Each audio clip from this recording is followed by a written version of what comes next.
જામનગરના આમરા ગામમાં આધુનિક સેટેલાઇટ યુગમાં પણ રોટલાના આધારે વરસાદની આગાહી કરવાની 500 વર્ષ જૂની અનોખી પરંપરા આજે પણ જીવંત છે।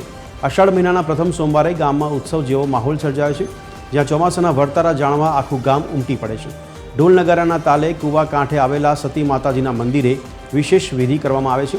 આ પ્રસંગે મહિલાઓએ શ્રદ્ધાપૂર્વક બનાવેલો ખાસ રોટલો કૂવાના પાણીમાં તરતો મૂકવામાં આવે છે। પાણીમાં રોટલો કઈ દિશામાં આગળ વધે છે તેના આધારે આગામી ચોમાસાનું ભવિષ્ય નક્કી થાય છે। વિજ્ઞાનના યુગમાં પણ ગ્રામજનોની આ આસ્થા અકબંધ છે।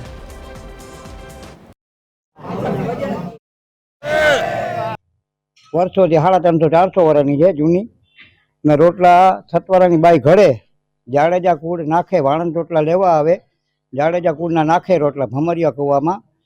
અમારે આગળ વડીલ એમ કહેતા કે રોટલા નાખવા જાય ને એટલે ના હોય વરસાદ તો પાછા ભીંજાઈને ઘરે આવી, વરસાદ પાછો ઘરે પૂગીને થઈ જાય, વરસાદ આવી જતો એમ, એવી અમારા પરંપરા હાલે છે। અને હજી આયલા રાખે છે। આમ તો કાંઈ તો માતાજીના નિવેદ કહેવાય, પણ એ દિશામાં જાય, અત્યારની દિશામાં જાય તો વરસાદ બહુ સારા થાય, ઉગમની દિશામાં જાય તો વરસાદ બહુ સારા થાય। આઠમણી ને દક્ષિણ દિશા પકડે તો એમ થાય કે અમારા વડીલ કહેતા મોરું થોડુંક વરસ રહીએ એમ, બાકી આ દિશા બે પકડે તો લ્યો વરસમાં કાંઈ જોવું ના પડે।